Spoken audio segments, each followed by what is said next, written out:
Many of you know tonight's speaker, David Mall. He's the editor of our publication Wingtips, and he does a great job of collecting articles and photos from contributors and crafting them into each terrific issue. Sometimes that's kind of like herding cats, but he does a great job at it. If you've been fortunate enough to bird with David, you know he has expert knowledge of the birds, their vocalizations and behaviors, as well as the plants and insects and other fauna that are in their habitats.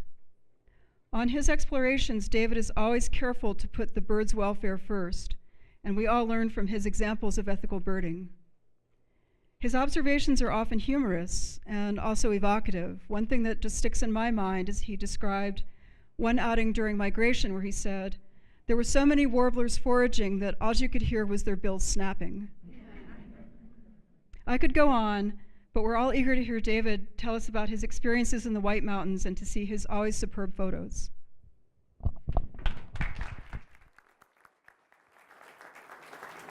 Thank you, Laura. Level check, level check. Sounds good. Thanks, Laura. And thanks to the directors for the invitation to be up here tonight. It is a sacred trust, which I hope to fulfill. This has been billed as the White Mountains of Eastern Arizona tonight. Does anyone remember when Star Wars first came out? 1977. We quickly learned that it really wasn't Star Wars. It was Star Wars Episode 4, the, what was it, The Next Hope or the Last Hope or something like that. And that's what's going to happen tonight. George Lucas and I were sitting on a pile of material. I collected 596 slides.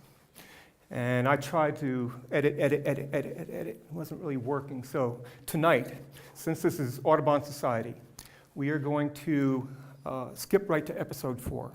We're going to do a little bit of introduction material, skip right to episode 4, which is the vertebrates.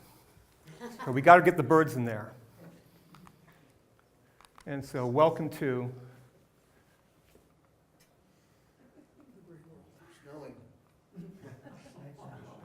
Oh, we skipped over the good part.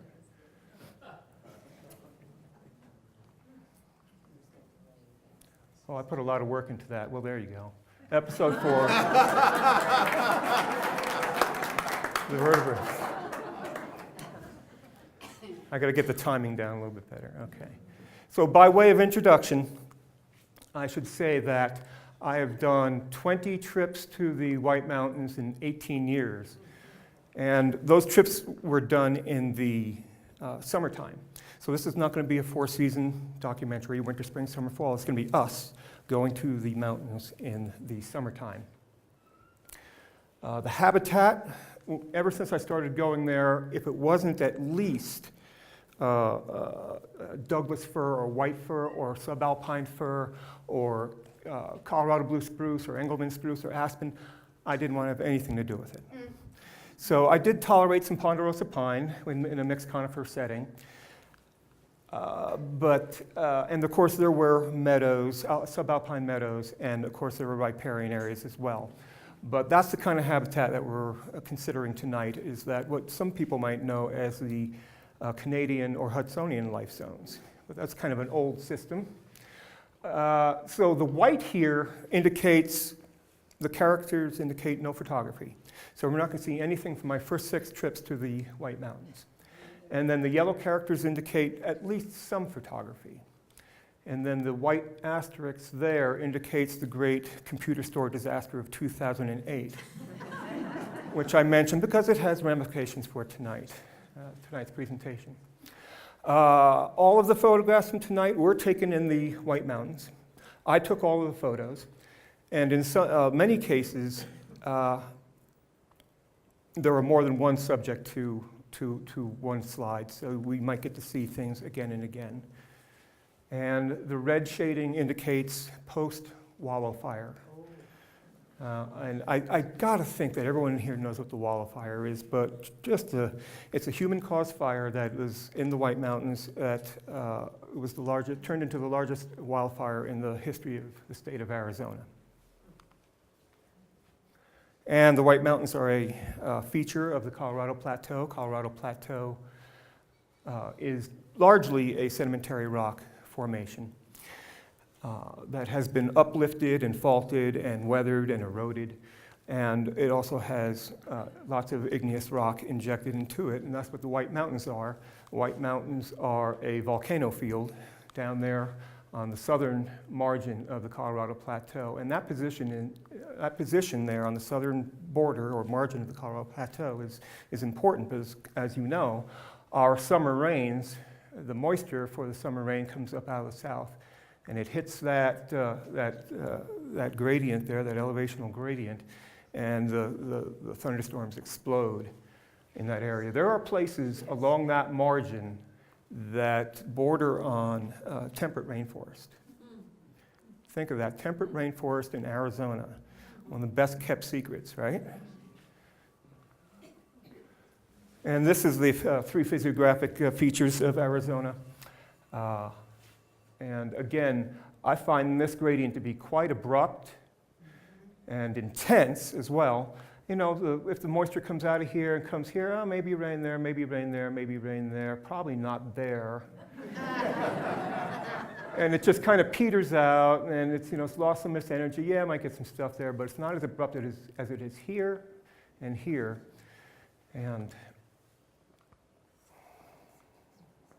I know you can't see that, so I'm going to highlight it for you. Over on the far right side, that is the Arizona-New Mexico border.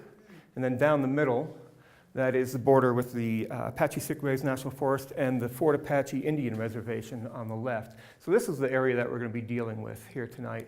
And more specifically, that is the northern end of Escadilla Mountain. And that is the eastern end of Luna Lake, just outside of Alpine. And that is Hannigan Meadow there, with access to the Blue Range Primitive Area. They don't even call it a wilderness. Over to Bearwalla Wilderness and up to the West Fork of the Black River, and that is Mount Baldy Wilderness. And then what's not on the map is the Greer area, which is a significant area, and also areas north of Greer I think are significant because they didn't burn, for one thing. And basically, the wildfire just burned that entire area that I just outlined. So what we're talking about, again, is outlined in these stars, and these are kind of the stars of tonight's presentation, by the way. I didn't do that on purpose. The White Mountains here are not part of the Madrean archipelago, the Sky Island archipelago down here in Arizona, New Mexico, and Mexico. Sonora, who said that? Which kind of combine, which bridges the gap between the Rocky Mountains and the Sierra Madre. The White Mountains here are considered to be, their affinities are more Rocky Mountain in biology.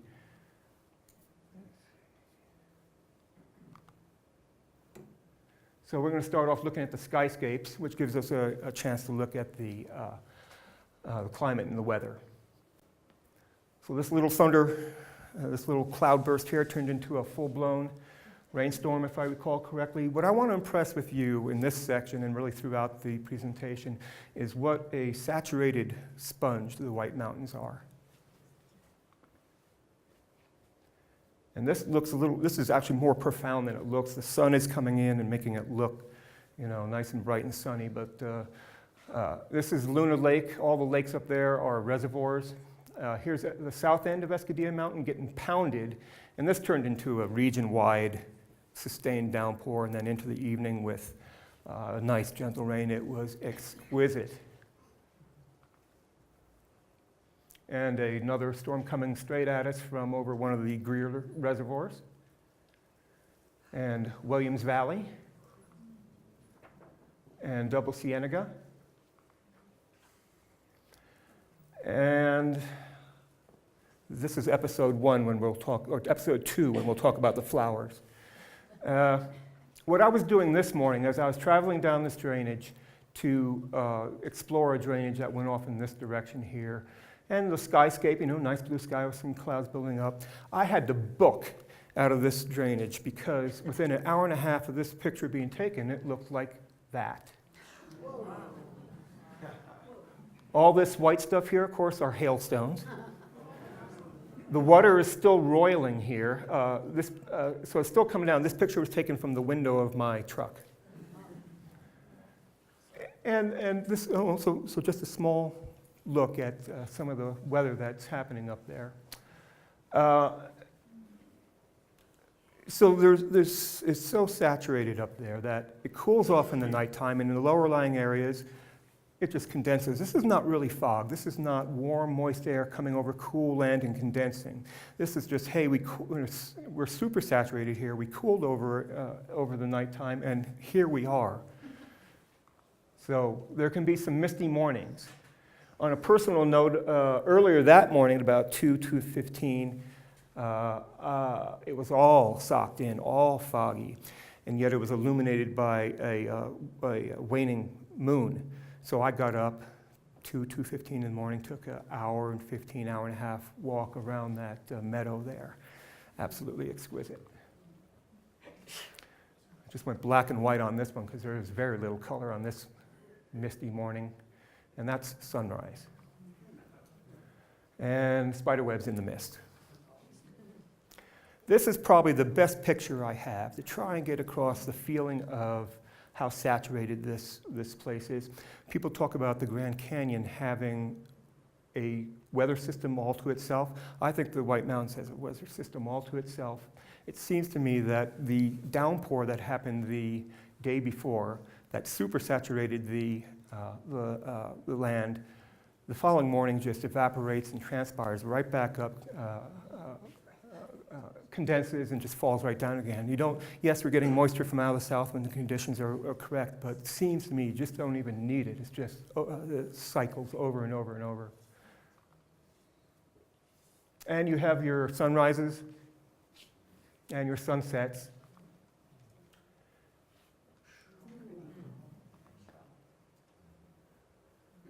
And what chapter on the skyscapes would be complete without this summertime icon? So moving on.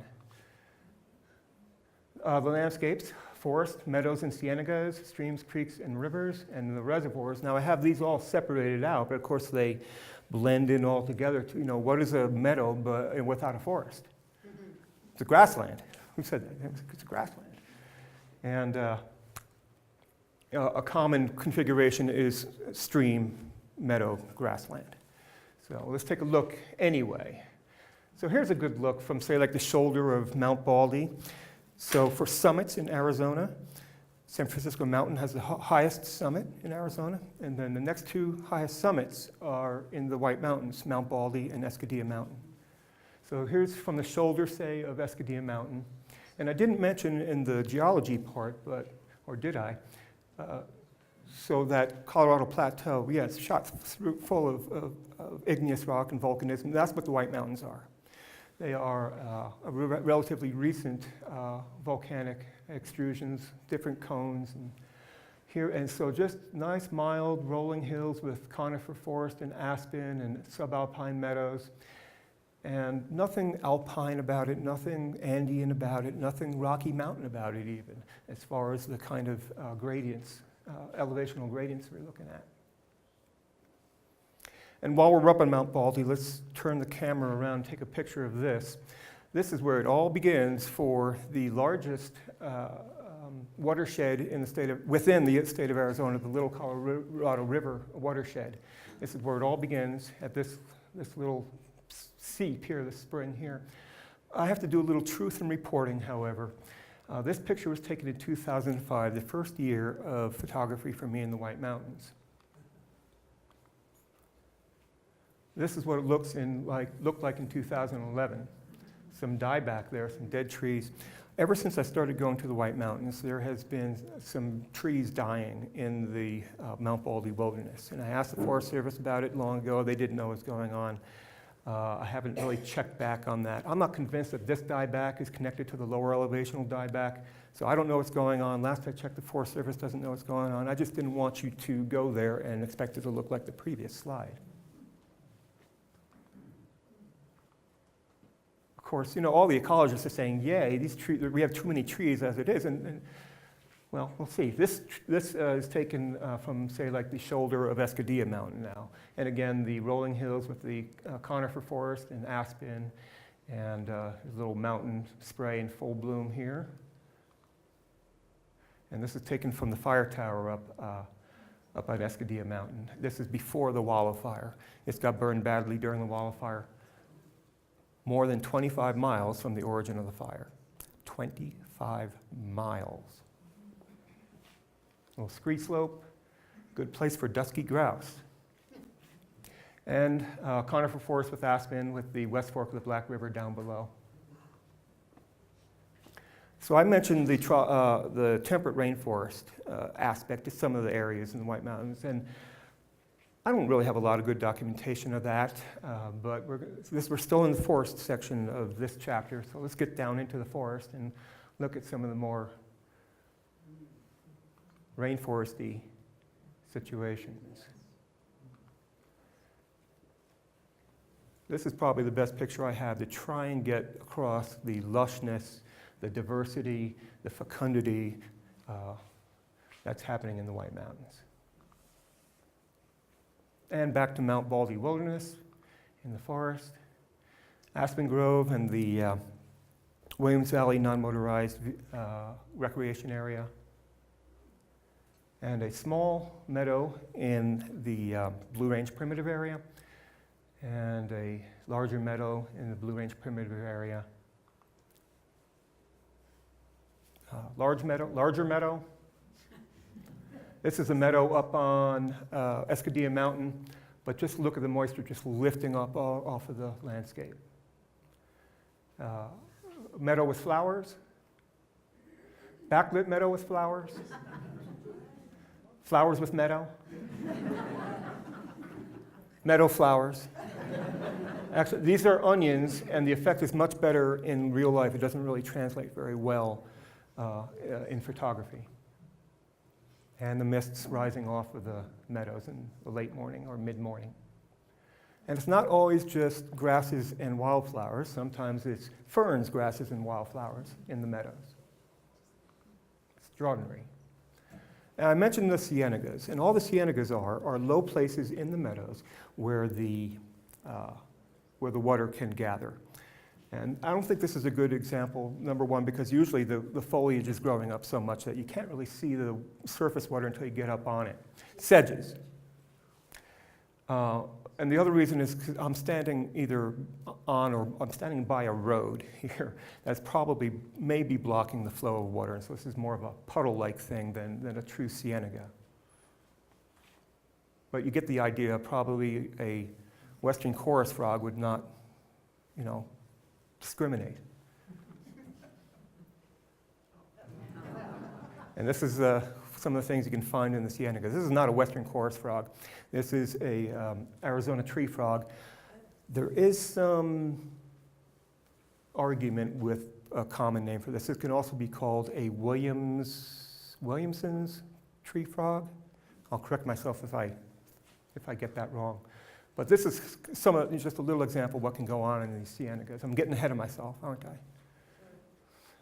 And now we're going to move into the stream meadow forest configuration. Stream meadow forest, skyscape. Stream meadow forest in cross section. Stream meadow forest with a little bit of stream there. Stream meadow forest post Wallow Fire. And stream meadow forest. Those are actually two different places. And finally, this is Bear Wallow Creek, long ago, and KP Creek. And this is the West Fork of the Little Colorado River. I've had pine grosbeak and long-tailed weasel in this habitat. I love this. I would like to be here in pre-European times. Little trout streams bordered by willow shrubs and alder shrubs. I could just imagine the grizzly bears just in, just going ecstatic, wallowing through there, and with meadows and conifer forest surrounding that. I just adore that. West Fork of the Black River. West Fork of the Black River. West Fork of the Black River. And on to the reservoir section here. This is a small reservoir called Halsey Lake. This picture was taken in 2005. This is what it looked like in 2012. During or after the wildfire, they emptied the reservoir to try and mitigate whatever extreme flooding might go on. So they emptied the reservoir, and it looked like that in 2012. This is the inlet up here. The dam is back here. So here's a picture in 2013 from the inlet side. Dam down there. I think I just like the skyscape on this one. And then in 2015, I guess the danger of extreme flooding was over, and they got some money and brought in the heavy equipment and started to rehabilitate the reservoir. Here's a panorama of the same year.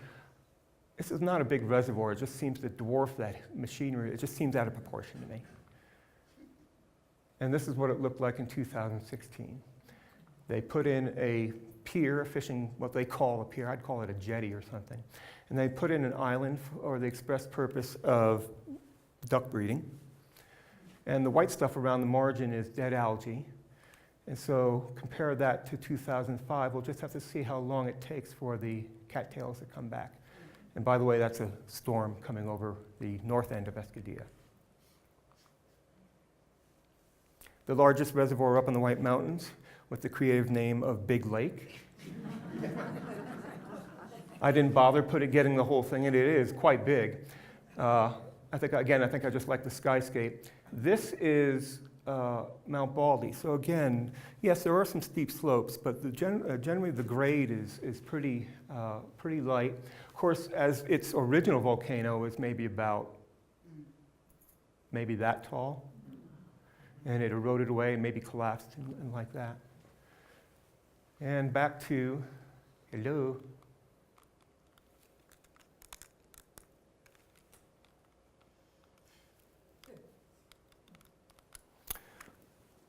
Well, it'll snap out of it. Back to, not back to, that is White Mountains Reservoir. Okay, what's going on with my clicker? And back to Escadilla, back to Luna Lake, outside of Alpine with the south end of Escadilla Mountain. And that's Luna Lake, and I snuck a bird in.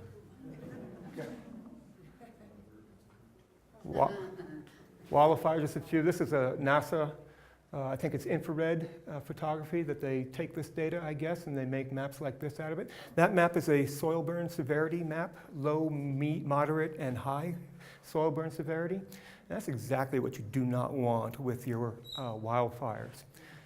The pink is the high soil burn severity, and what probably or may have happened is you have sterilized the soil. You've killed the bacteria, you've killed the fungus, and any recovery is going to be a long, hard slog. Now, I'm pretty sure the Forest Service did some seeding and like that, especially like outside of Greer, try and hold down the erosion and like that. I don't know if they did any spores or any little mycorrhizal implantations. I don't know if they did that or not. 25 miles from Bear Wallow, where it started, to like the first slopes of Escadilla. And a burned mountain out in Alpine. And so this is the following year, 2012, with some lupins growing up in a small little burn area. Some fleabane, some other flowers growing up underneath the burn, and a geranium growing up against a charred tree trunk. I've not read anything about this. There must be something in the soil, something in the air. Can anyone figure out what that is? Yeah, that's an aspen the following year after the wildfire, heavy with seeds. So yes, aspens reproduce vegetatively as stimulated by fire, but I haven't read anything about this. Maybe someone can inform us. There's got to be something in the soil, something in the air that would stimulate this, because this is the only time and place I've seen this kind of overabundance of seeds on the aspen tree. And of course, 2007 with the aspens growing up in the burn area. We don't have time for my conspiracy theories, just follow the money. And these are very mild pictures. I really passed up some opportunities to take some really good pictures. It just doesn't occur to me to take pictures like this. So we have jumped over episodes 1, 2, and 3 to episode 4, the vertebrates. And there is one species of salamander in Arizona. It is the barred tiger salamander. That's the species name. The subspecies in Arizona are very important. There's a subspecies, and it's called the barred tiger salamander. Let's see, what is that called? It is the barred tiger salamander. It is the introduced subspecies here in Arizona. Introduced probably as bait, as fishing bait. And then there's another subspecies, the Sonoran tiger salamander, that is on the federally listed endangered species list. So 2 important things right there. This one, I do believe, however, is the Arizona tiger salamander subspecies up there on the Mogollon Rim and the Colorado Plateau. As you can see, this is not a terrestrial adult. However, I think it is an aquatic adult. I think this guy will not mature into a terrestrial adult. That is an option that this species has to become reproductively mature but retaining larval characteristics. This is called neoteny, or pedomorphism might be a more current name for it. Again, just for retaining immature characteristics while becoming sexually mature, like some people I know. Who may or may not attain high office, I don't know. Here is, oops, I didn't label that one. Of course, here we are back with the Arizona tree frog, and, or the other newer name for it. There's some ambiguity about the taxonomy here. And then down there in the cienagas. And the reptiles, not much, so there's not much going on in amphibians, and there's not much going on in reptiles up in the White Mountains. This, I only see these at lower elevation. This is the ornate tree lizard, of course, ornate lizard. This guy is an interesting example of genotype versus phenotype, in this location at least. So it's either a plateau lizard or southwestern fence lizard, and they're genetically distinct but physically indistinguishable. And there's a lot of variation in there, but unless you were to sequence its genome, I wouldn't be able to tell what it was. And greater shorthorn lizard. This guy was like at around 10,000 feet. I was very impressed with this little group here. I've seen them at lower elevations, but I'll have to check in on them, see how they're doing. And of course, the terrestrial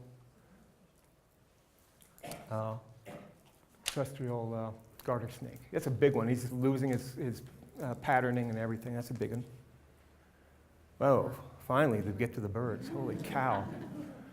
And or as I like to call them, dinosaurs or theropods. And usually I'll arrange my organisms in phylogenetic sequence, which means in their evolutionary relationships, in that kind of sequence, because it tells a story as you go along. I didn't do that in the case of these birds. I separated them into 2 general categories. One is birds that have the same seasonal status in the White Mountains and Prescott. And then the other category is birds that have different seasonal status in the White Mountains and Prescott. So stick with me if you can. Cinnamon teal, that is a male in eclipse plumage. We don't call it eclipse anymore. That would be these days called alternate plumage. Anyone know who that guy is? That's a turkey. That's a wild turkey. And the broad-tailed hummingbird female. So same status. This is a bird that goes both to White Mountains and Prescott, migrates, breeds, and comes back. Female broad-tailed hummingbird. Female broad-tailed hummingbird on nest. The real gem of this was the nest. I don't know if that really comes across in photography, but in real life it's like, ah. That's her life. And then the male. And the rufous hummingbird. Again, a species that is in the south, migrates through. This is not a breeder, this is a transient through both Prescott and the White Mountains. Female, male, male, young male. Calliope hummingbird, female. Again, another transient through both Prescott and the White Mountains. Calliope female. Calliope female. Calliope female taking a little bath in a spring. And the male. There's a dinosaur for you. So here comes the theropod. The Virginia rail. And by the way, I definitely should have explained, by the way, this is 2 Virginia rails copulating. Some of these, how I divided these up, a lot of it's just a judgment call. It has to do with numbers and what I consider to be the Prescott area, things like that. So we might come up with a good example here. Killdeer, looking over his shoulder, spotted sandpiper. Red-tailed hawk, youngster.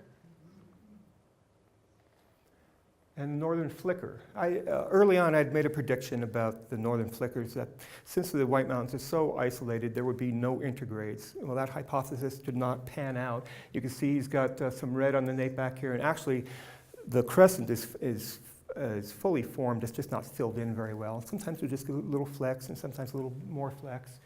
But there's a male northern flicker intergrade with his youngster at the nest. And olive-sided flycatcher. I think I got that one wrong. And Cordilleran flycatcher. And Steller's jay. Now this would be a permanent resident. And violet green swallow. This is the female with the dusky head. And the male. And chickadee, resident species. Red-breasted nuthatch, resident.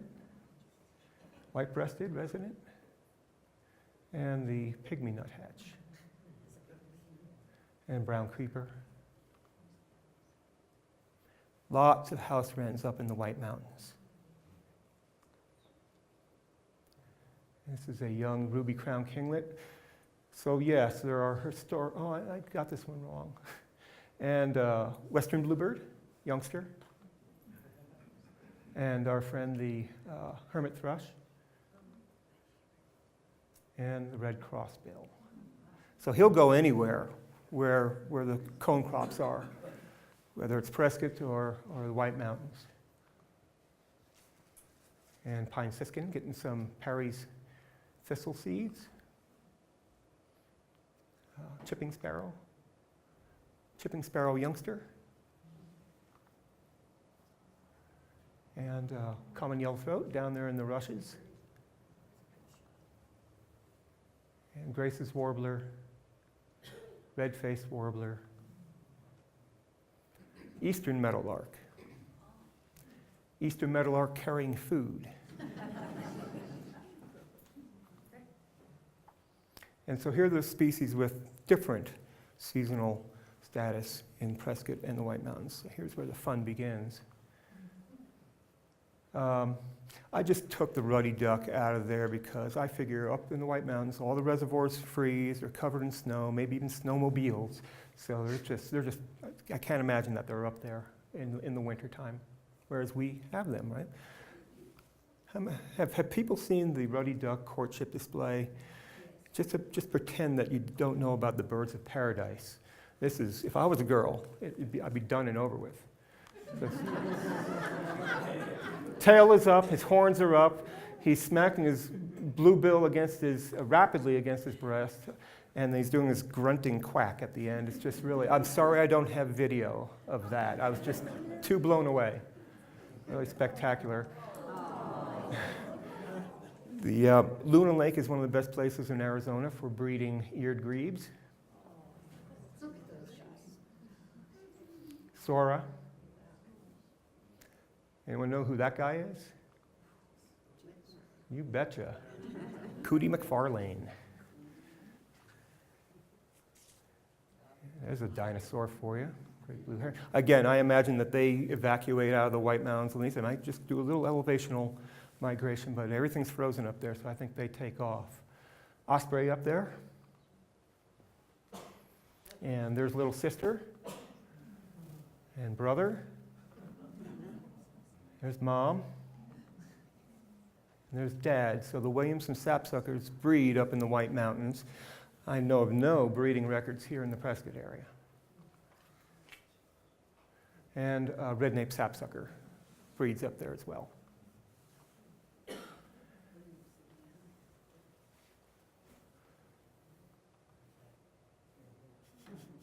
So look at the black bar in there on the white outer tail feathers. Now some hairy woodpeckers can have a little bit of that, not that much. So that's a downy woodpecker. And what else do we have? Got some red plumage on the top. That tells me it's a hatchier bird, probably less than 2 weeks out of the nest. So they breed up there. And that also tells me it's probably a male too. That's a lot of red. So that's probably a male, not a female. I wouldn't stake what meager reputation remains to me, but that's probably what's going on there. Now, if you see a bird like this up anywhere, don't jump to any conclusions. Prepare yourself to exert yourself a little bit. Do some work, get it right, whether you want to put something on your list or just be accurate in your field observations. For one thing, this subspecies has the most white on its back, making it look like another species. Furthermore, a lot of times they're high up and they're moving around. You can't really get a good look at them.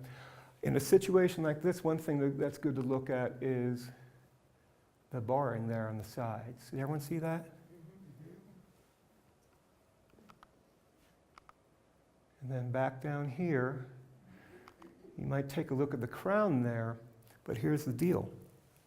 You just saw the downy woodpecker. Well, the hairy woodpecker also, the youngsters have that red on the crown as well. In a small amount of the hairy woodpeckers, that red plumage can be yellow. So please, please, please, if you see woodpeckers like this, go to work on them and don't make 100% certain, make 1,000% certain what's going on with them. That, of course, is the American three-toed woodpecker. What are you going to do, count toes? No. The fourth toe is always behind the leg here, and it's well camouflaged, and he's moving around. So anyway, that's who that is. Now, I'm thinking there might be, I'm going to go out on a limb. Maybe there's 3 people in this room, 4 people in this room who knows what that bird is. I'm giving you a little hint just by saying that.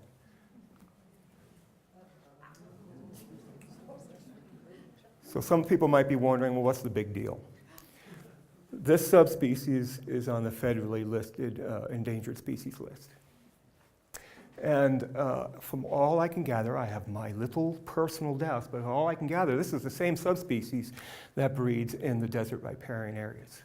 And he's up in alpine, or up in the White Mountains. I'd rather be up there, I think.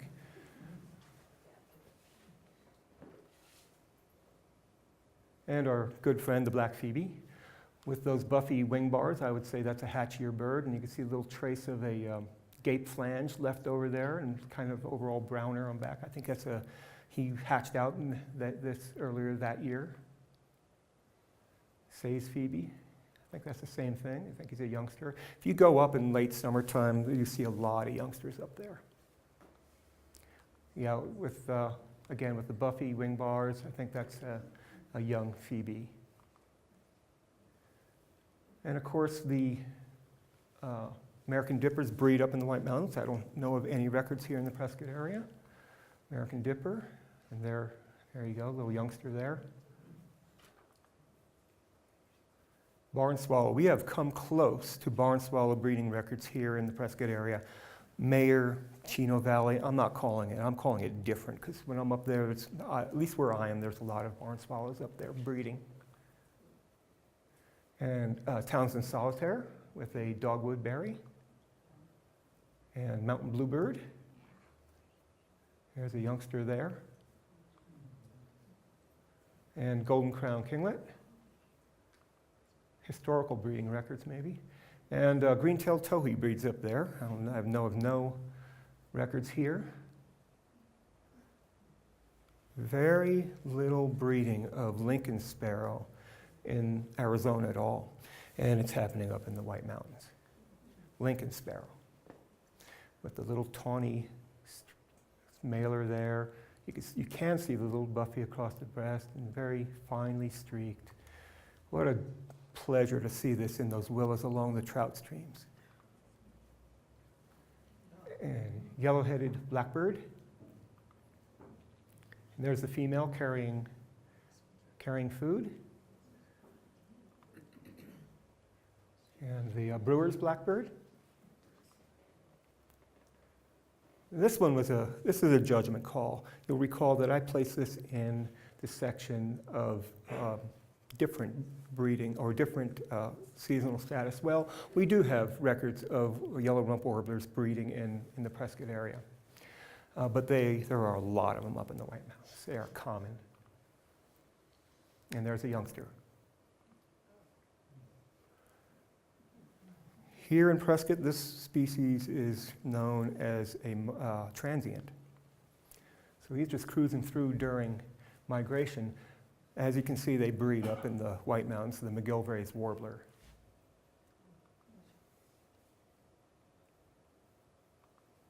The mammals. That's a mammal. That counts. I don't know what that is. I suspect it might be a shrew, but I don't know. Let me give you some context. This is where I found it, wedged into some ponderosa pine bark. And maybe a predator cached it there and either didn't come back or did come back and just fed on it and didn't, just the skull got left there. Okay, let's see who's next. I wonder who could be next.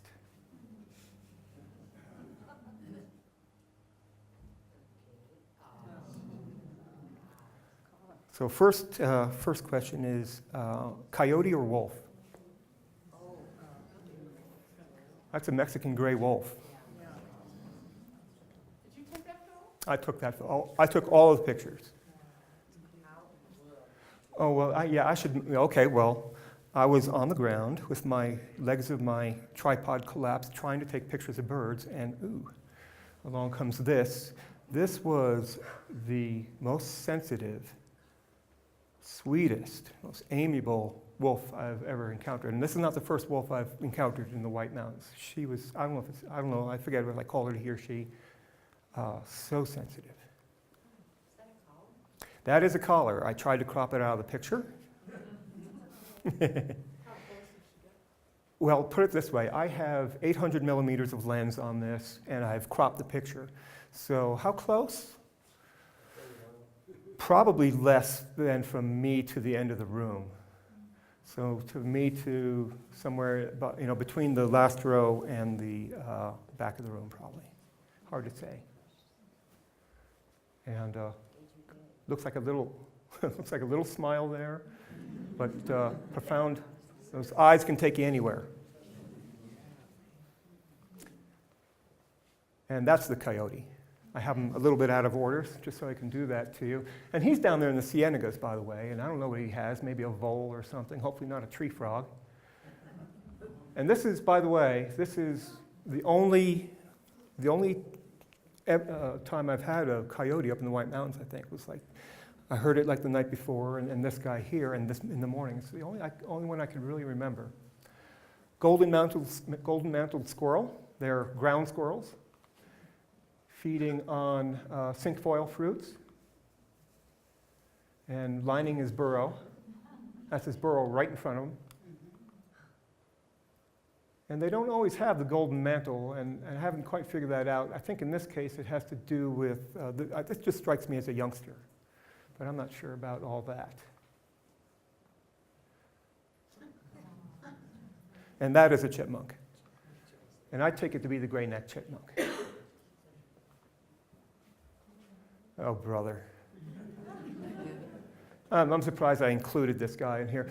I'm the first to admit that I do not get along with the red squirrels. I have called them psychotic.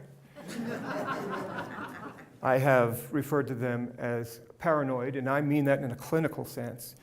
It seems like people know what I'm talking about. Just in case you don't know what I'm talking about, if you were to go to Mount Baldy Wilderness and go into the main entrance in the early morning where everything's beautiful and quiet and exquisite, you would just have territory after territory after territory of ratcheting and barking red squirrels. We do not have enough goshawks in this world. That's a beaver. Lunar Lake. And that's a muskrat. Turns out we know a lot about muskrats. Apparently they were a significant fur-bearing commodity in our history, or maybe even nowadays, like the beaver, and we just know a lot about muskrats. There she is. Elegant, poised, beautiful, serene, yet powerful. And there's a mouth breather. I'm just kidding him. He had just come in from a big run with some of his peeps. So, yeah, I'm just kidding. He's awesome.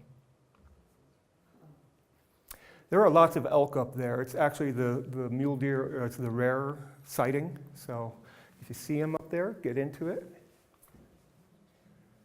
And there's the apex predator. Sheltering from some on and off rain showers. And some mammals that I have seen but not photographed: bats, black bear, long-tailed weasel, badger, skunk. And I'm pretty sure I've seen rock squirrel and probably some other squirrels and voles as well. And we do have an epilogue. No prequels? The prequels, well, I need a sponsor. But some rhetorical questions for the epilogue are: do birds have emotions? And do birds have facial expressions? And when I say that, I mean mostly like in the eyes. So, one beautiful morning, I was traveling on this overgrown road out in the middle of nowhere. I think this road is actually the border of Escadilla, no, not Escadilla, but Bearwalla Wilderness. And it's all forested, except on the upslope side, it levels out pretty quickly because you're towards the top. And there's some openings where there are wildflowers, but basically it's all forested. And on the downslope side, it slopes off pretty abruptly, but the trees are so big they come back, right back up in you. And I'm winding it around the drainages and the ridges. And I come around this drainage, and I have a straightaway to the next ridge, and I see there's a snag in the distance. And I get closer and closer and closer. And I see arrayed on the snag, on the outside of the snag, are several northern flickers, say like at 8, 9, 10 o'clock, and then again at, say, 3:30. And then at 1 o'clock, there is a juvenile or immature sharp-shinned hawk. So I'm intrigued. So I get as close as I think I can. They don't seem to really be concerned with me, but my attention is drawn to this northern flicker that's about 3:30. And he'll look over his shoulder up to the sharp-shinned hawk a little bit, but basically he's looking around, trying to be casual, like nothing's going on, we are just hanging out, absolutely nothing is happening. And at a certain point, the sharp-shinned hawk dives after the northern flicker, and off they go in the forest, chasing around, chasing. And then they come back to the snag and reset. The northern flickers rotate, and then the sharp-shinned hawk goes back to his 1 o'clock position. And I should say that a northern flicker would be a great meal for a Cooper's hawk. You just come along, hit it, knock it out, and there you have it. But a northern flicker and a sharp-shinned hawk are about the same size. So if a sharp-shinned hawk tried to deal with the northern flicker, he'd probably end up at the business end of that jackhammer of a bill that he has. And it wouldn't go well. Wild animals do not have a lot of margin in their lives to fool around with. So I watched this happen a couple times. And the naturalists ask the question always, well, what is the adaptive value of this behavior? What is going on here? How does evolution allow this? And I thought, well, the sharp-shinned hawk is a youngster. He gets some experience in chasing birds through the forest.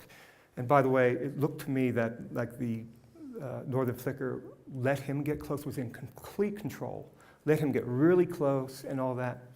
I was thinking about the northern flicker. What is in it for the northern flicker? There's 5 of these things lined up to do this thing. And they, you know, as a middle-aged lover of nature, I have to tell you what my observation was, and it was this. Those northern flickers were having the time of their life. Joy does not begin. They were ecstatic. They were in ecstasy. They were over the moon. They were beaming. That was my take on it. So the moral of the story is this. As we drive around Prescott, running our errands and listening to NPR, the northern flickers, with some help from the sharp-shinned hawks, are out in the wilderness upholding the universe. So choose wisely. And there's one more vertebrate up in the White Mountains.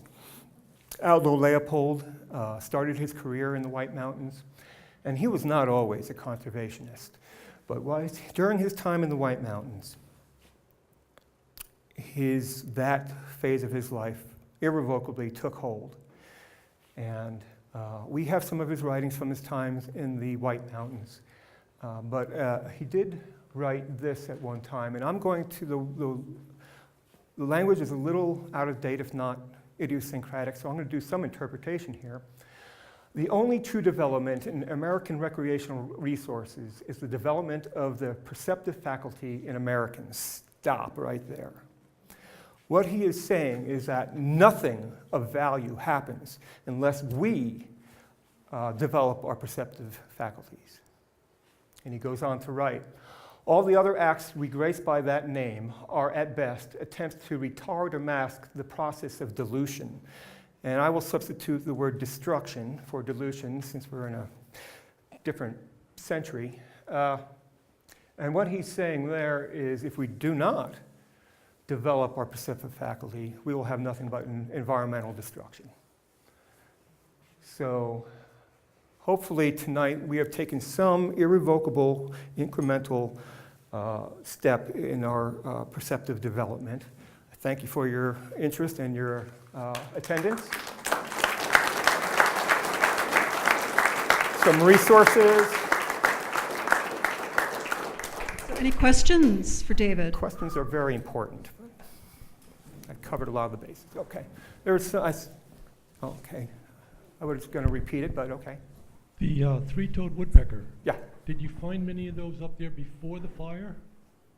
Absolutely, yes. Yeah, absolutely. Yeah. Okay. In previously burned areas or heavily forested areas? That would be hard to remember. I'm going to say not necessarily, no. No. Yeah, there was no logging going on up there. The most recent fire I think, was in the 50s. So there had been a lot of aspen, but recovery. But along those lines, it seems to me, with the wildfire, it has served to concentrate whatever animals have remained there, especially birds, I guess I'm thinking of, what have remained there, concentrate them into areas that are not burned. Questions?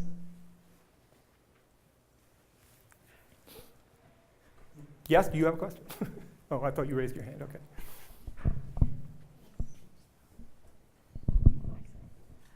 We're new to the area, and is it just, you can just go there and hike and?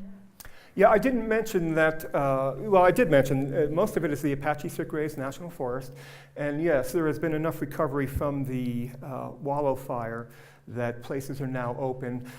So there's camping, there are campgrounds, they have all these really cool ramadas and restrooms just kind of here and there. It's really nice up there. Did that answer the question? I have car camped, and I have stated accommodations, and I have backpacked, is what I've done up there. Where'd you car camp? Everywhere, yeah, everywhere. The whole, you saw that map, everywhere. David just said that's where he car camped, everywhere. Everywhere in the map that I showed you. Rains every time. Basically, what's the altitude along the Colorado Plateau there before it drops off? Yeah, I meant to mention that as well. So you kind of start off at the base level, about 8,000 to 8,500 feet. That's where you start off. So that's why you can get up to some, even with those mild elevational gradients, you can get up to some elevation. Does that answer the question? Yes, so you want to be in fairly good shape. Always carry a rain jacket. Well, that's why I car camp. Two big reasons. You saw the hailstorms. The hailstorms, it rains. I tell people it rains every day, and I tell them also if it doesn't rain every day, I'm disappointing. At least a little rain in a 24-hour period. If I don't get that, I'm disappointed. But also the bears. So you just park your car. It's really nice. Matter of fact, I was in a hailstorm that was so bad, I thought it was actually going to crash in the windshield of my truck. Yeah, this was at 9,700 feet and up in the mountains, and I really got wailed on. I even contemplated going out and putting a foam sleeping pad over the windshield, but then, of course, I would have gotten pummeled, so I just crossed my fingers, and could you imagine, I mean, you know, all that stuff, all the hail and rain come pouring in, it was already pouring in. Yes, sir. So do you feel the monsoons are worse there or more pronounced than they are here? Oh, absolutely. You know, I have video and everything, but yeah, like I said, I don't care. I'm not kidding. So I go there during the season, and I tell people it rains every day there, at least a little bit. There was one year where it didn't, and it happened to be one of those weeks that here in Prescott it poured every day. So a little interesting dynamic there. Yeah, I'll be in my truck at 1:30 in the morning, and you know, just lightning and thunder and rain pouring down, and I am loving it. Oh, it's so nice. I'll whip out my BlackBerry, which has a lit screen, and I could work on my notes from the day, get ready for the next day, and just soak it up. Anyone else? Yes, ma'am. Not really a question, but a comment is my understanding is it's also, that area is also the snowiest area in the state of Arizona in the winter, I think. That's my understanding. Well, there's also the north rim of the Grand Canyon, which is also way up there. Yeah, that's true. But the same applies for so I mentioned how our summer moisture comes up out of the south with monsoon winds. Our winter storms come out of the northwest, but they tend to dive down and still come up out of the south, or at least out of the southwest. And so they're hitting that gradient also.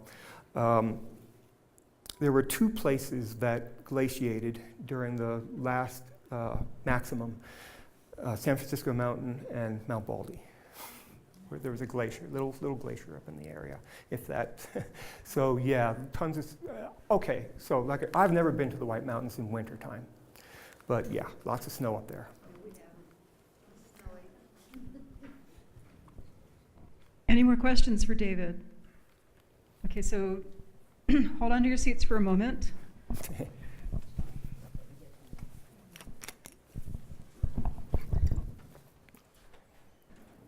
So the other parts to the White Mountains, I have the plants and the arthropods. I should say fungus and plants, and the arthropods, and then maybe the biogeography of the White Mountains.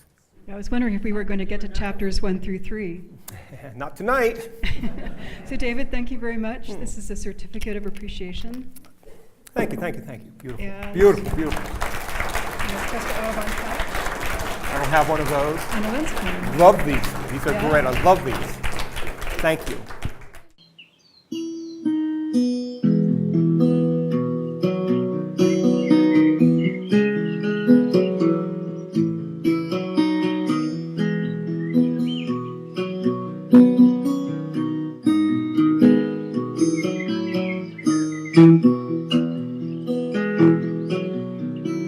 Thank you.